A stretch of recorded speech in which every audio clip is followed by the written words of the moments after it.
Hello viewers, शिक्षक विद्यापीठ में आप सभी का स्वागत है। बेसिक शिक्षा विभाग में शिक्षक भर्ती की प्रतीक्षा बहुत लंबे समय से हो रही थी और ये बताया जा रहा था कि एक बहुत बड़ी संख्या में इस विभाग में शिक्षकों की भर्ती होगी। तो अब इस बात की पुष्टि हो चुकी है और एक बहुत बड़ी संख्या में बेसिक शिक्षा विभाग में शिक्षक भर्ती आई हैं।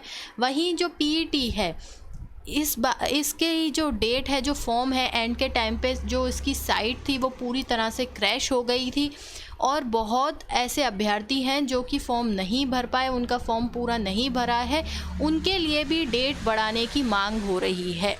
वहीं एक और बात आई है कि कोरोना काल में जहां पर शिक्षक भर्ती जो हैं वो डिले हो रही हैं, परीक्षाएं जो हैं वो पोस्टपोन्ड हो रही हैं, कुछ कैंसल्ड हो रही हैं, वहाँ अब जो नई परीक्षाएं हो रही हैं उसमें कोरोना आरटीपीसीआर की कोरोना नेगेटिव रिपोर्ट ले जाना क्या ज़रूरी होगा। तो आइए जानते हैं इन सभी मुख्य बिंदुओं को विस्तार में। तो सबसे पहले सबसे बड़ी खबर से आरंभ करते हैं, बेसिक शिक्षा विभाग में शिक्षक भर्ती से। प्रदेश सरकार की ओर से चुनावी वर्ष में बेसिक शिक्षा विभाग में नई शिक्षक भर्ती की तैयारी शुरू कर दी गई है। सचिव बेसिक शिक्षा परिषद की ओर से प्रदेश के सभी बेसिक शिक्षा अधिकारियों ने प्रदेश में 2017 में नई सरकार के गठन के बाद अप्रैल 2017 से अब तक चयनित अभ्यर्थियों के बारे में जानकारी मांगी है। सरकार की ओर से यह जानकारी खाली पदों के विवरण जुटाने के उद्देश्य से किए जा रहे हैं। बेसिक शिक्षा विभाग के सूत्रों की माने तो इस समय पहले के 51,000 पदों के साथ 68,500 शिक्षक भर्ती के लगभग 22,000 पद, कुल मिलाकर 70,000 से अधिक पदों पर भर्ती की तैयारी है। तो अब सबसे पहले जो बात हो रही थी वो हो रही थी 55,000 की, फिर बात हुई 1 लाख की कि 1 लाख के करीब पद आएंगे और अब ये बताया जा रहा है कि 70,000 जो हैं वो पद हैं। अब मुझे नहीं लगता कि इसमें पदों का ऊपर नीचे ज़्यादा होगा, थोड़ा बहुत हो सकता है। तो आप ये मान लीजिए कि 70,000 पदों पर जो है अब आने वाली शिक्षक भर्ती हो रही है। बेसिक शिक्षा विभाग की ओर से इससे पहले कोर्ट ने बताया था कि उसके पास परिषदीय विद्यालयों में लगभग 51,000 पद खाली हैं, लगभग 22,000 से अधिक पद 68,500 शिक्षक भर्ती में खाली पड़े हैं। कोर्ट के आदेश के बाद 68,500 शिक्षक भर्ती के कुछ पद भरने के बाद भी 70,000 से अधिक पदों पर नियुक्ति की जाएगी। सचिव बेसिक शिक्षा परिषद की ओर से अचानक 2017 से अब तक हुई नियुक्ति की जानकारी मांग जाने के बाद अब स्पष्ट हो गया है कि सरकार नई भर्ती की तैयारी में जुट गई है। सचिव बेसिक शिक्षा परिषद की ओर से बीएसए से कहा गया है कि सीधी भर्ती से चयनित अभ्यर्थियों का विवरण एक्सेल शीट में सॉफ्ट एंड हार्ड दोनों कॉपियों में जारी भेजने की बात कही गई है।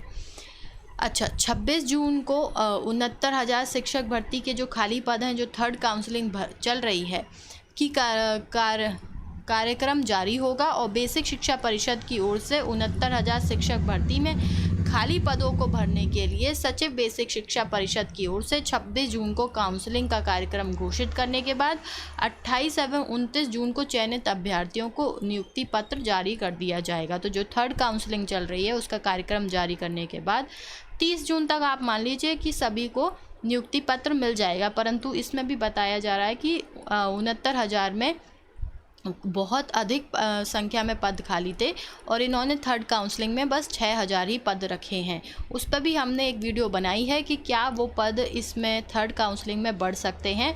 यदि आपने वो वीडियो नहीं देखी हो तो इस पॉपअप कार्ड पर क्लिक करके आप उस वीडियो को भी देख सकते हैं। अब बात आई पीईटी की, जो कि वो भी एक बहुत इम्पॉर्टेंट टॉपिक है, क्योंकि ऐसे बहुत से अभ्यर्थी हैं जो फॉर्म नहीं भर पाए हैं और उनका एप्लीकेशन अभी सबमिट तक नहीं हुआ है। तो उनका क्या होगा? देखिए, पीईटी आवेदन की तिथि बढ़ाने की मांग तो हो रही है। उत्तर प्रदेश अधीनस्थ सेवा चयन आयोग लखनऊ से विज्ञापित प्रारंभिक अर्हता परीक्षा पीईटी के आवेदन की तिथि बढ़ाए जाने की प्रतियोगी छात्रों ने मांग की। छात्रों का कहना है कि ऑनलाइन आवेदन के अंतिम सप्ताह में आयोग की वेबसाइट लगातार बाधित रही। इसके कारण लाखों की संख्या में छात्र छात्राएं आवेदन से वंचित रह गए। मांग करने वालों में सी डिग्री कॉलेज भी हैं और ये सब नाम हैं जिन्होंने मांग करी है।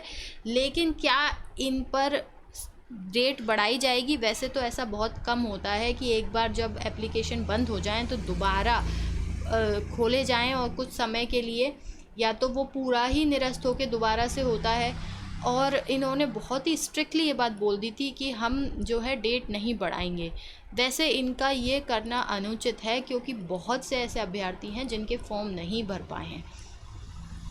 अच्छा, साक्षात्कार में आरटी-पीसीआर नेगेटिव रिपोर्ट के साथ आए अभ्यर्थी।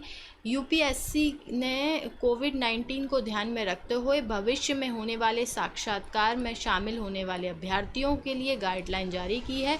आयोग के उप सचिव एवं साक्षात्कार प्रभारी सत्य प्रकाश की ओर से जारी सूचना में कहा गया है कि साक्षात्कार में शामिल होने के लिए अभ्यर्थी आरटी-पीसीआर नेगेटिव रिपोर्ट लेकर आएँ। रिपोर्ट 4 दिन से अधिक की नहीं होनी चाहिए। साक्षात्कार के लिए अभ्यर्थी फेस मास्क, फेस कवर और वो सब तो है ही, बुखार, खांसी, गले की लक्षण वाले अभ्यर्थी को प्रवेश नहीं दिया जाएगा। परंतु एक बात इसमें यह भी है कि मान लीजिए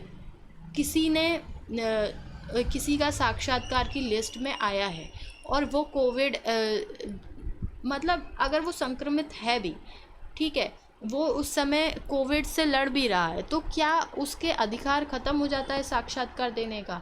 क्या इनको कुछ ऐसा नहीं करना चाहिए जिससे कि वो जो पेशेंट है वो भी दे पाए? हो सकता है ये उनका ऑनलाइन इंटरव्यू ले ले, क्योंकि उस अभ्यर्थी ने भी तो पूरा परिश्रम किया ही है ना। अब उसको कोरोना हो गया, उसको कोविड हो गया, तो क्या आप उससे उसका साक्षात्कार का अधिकार छीन लेंगे? परंतु अब इन्होंने तो ऐसा कह दिया है कि भाई आरटी-पीसीआर की नेगेटिव रिपोर्ट ही लेकर आओ। अब कभी कभी ऐसा भी हुआ है, मेरे आसपास ही ऐसा हुआ है कि आरटी-पीसीआर की रिपोर्ट जो है वो फॉल्स पॉजिटिव दिखा देती है। उस पेशेंट है भी नहीं, उसको कोई लक्षण नहीं है और फिर भी जो है पॉजिटिव आ रही है, और थोड़े दिन बाद वहीं अगर फिर से कराओ तो नेगेटिव आ जाती है।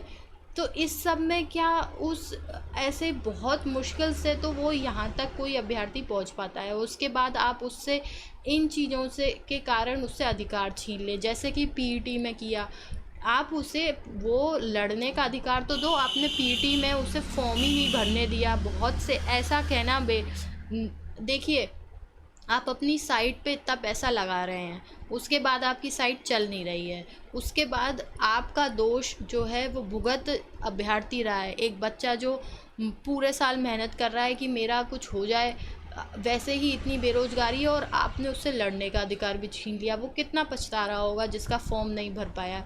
उसी प्रकार से अगर मान लीजिए कोई आरटी-पीसीआर पॉजिटिव आ गया तो आपने तो उससे इंटरव्यू से ही बाहर कर दिया, या तो आप उसे थोड़ी डेट दे दीजिए कि आप जो है इतने दिनों बाद जब आप नेगेटिव आ जाएं तब भी आप इंटरव्यू दे सकते हैं। वो आप करेंगे नहीं तो आप ऑनलाइन इंटरव्यू ले लीजिए। कुछ तो करना ही चाहिए ना, इनको संवेदनशील बनना चाहिए, ऐसा नहीं करना चाहिए इस सब में। आपका क्या मानना है, आप हमें कमेंट बॉक्स में लिख के अवश्य बताएं। आपका दिन शुभ हो, आप हमारे साथ अंत तक बने रहे, इसके लिए बहुत बहुत धन्यवाद।